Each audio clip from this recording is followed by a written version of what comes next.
Okay, in this slide here, we're basically going to teach two principles. So this is 2 of 7 principles that we teach. Okay,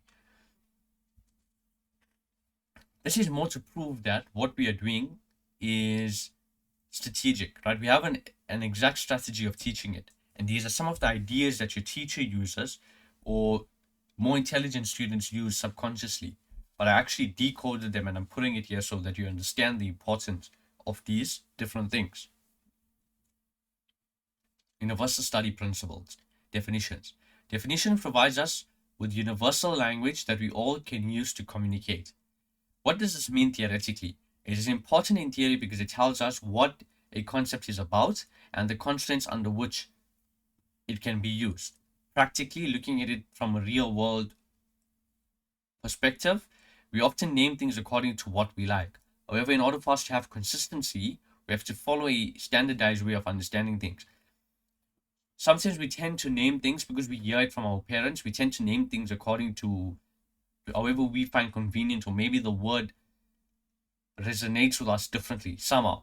But we need to follow a standardized approach, and we need to follow the book definitions of certain things because they will call those things for a specific reason, right? And the reason why definitions are important is because we understand what a concept is. That's one, and two, the constraints under which the concept can be used. So, for example, natural numbers are numbers like 1, 2, 3, 4, 5, 6, 7, 8, all the way up to positive infinity.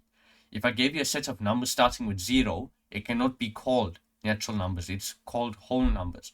So we have to call it something different. That's the reason we give definitions to things. Because if we wanted to call it natural numbers, we would have. But according to the definition, you will see exactly what I'm talking about just now. But according to the definitions, we call them whole numbers. Okay? So maybe somehow you have the inclination to want to call it natural numbers, but it's not, right? Because of the definition. So let me give you a tip here. When you're learning a topic, make sure that you understand your definitions thoroughly. Example, a square is a rectangle with two adjacent sides equal. This is one of the definitions.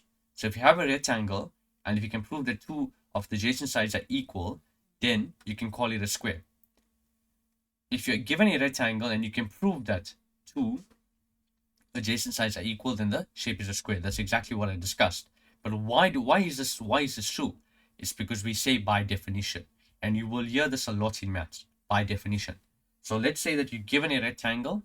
Maybe this does not even look like a rectangle, it looks like a square. But let's say that they told you in the question that this is a rectangle, right? If you're told that this is a rectangle, then if you can prove that two sides are equal, 1 and 2, the adjacent sides are equal, then you can say that this is a square, so that this initial shape is a square. Why? By definition. So this is why understanding your definitions are very important, because you understand what the concept is and the constraints under which a concept can be utilized. Exactly as I gave the example with natural and whole numbers. So you know that natural numbers are numbers from 1 to positive infinity. So if you're given numbers that have 0 in it, you cannot call it natural numbers, because the constraints for natural numbers is that it starts from 1 and ends at positive infinity. With the whole numbers, it starts at 0 and ends at positive infinity. So if you're given -1 in a set of numbers, you cannot call that number a whole number, because the constraints under which whole numbers apply is from 0 to positive infinity. Hope you understand the idea, right? But that's obviously discussed in the number systems module. Right. Principle 2, standards. Standards and definitions are more or less the same. However, standards are the foundational definitions for other concepts. Theoretically, standards are used for notation and defining the foundations of a topic. Right, so standards and definitions, the same idea. It's exactly the same idea, but with standards, it's more like the foundational definitions for concepts. Right, so when we start discussing functions, you will understand this idea more clearly. But let me give you the example. So when we do get to the functions module, you'll understand what we mean by standards. So standards are used for notations and defining the foundations of a topic. That's what it means theoretically. For example, with notation, it provides us with a convenient, universal framework for us all to follow so that we can communicate with each other. So this is one of the ways that we use standards, is through notation. So for example, if I told you that squared, and if I decoded this here as following, I said, okay, this is what we call the coefficient, this is what we call the variable, and this is what we call the exponent. This is a standard. It's a standard. Why? Because it's the foundational way. It's a foundational way of writing maths, right? It's a foundational definitions for all other topics. So now if I was given this, and I'm just going to go a bit more deeper into something that I will explain. If I was given something like 3x squared plus 2x squared, this standard here was actually used in an algebraic expression. Do you understand? So we use the standard so that we can use it for other topics like algebraic expressions. Okay, so that's what you need to understand there. And what the standard means in terms of definitions. Working with topics like functions, we will talk about the parent function. This function gives a standard and meaning to the functions in question. So you may shift or stretch the function to form a variation of the function, but the parent function is the primary function. If you change the definition of this function, then you change the function entirely. And this is what we mean by standards. Because if I somehow wrote this differently, then it will no longer be in this notation, right?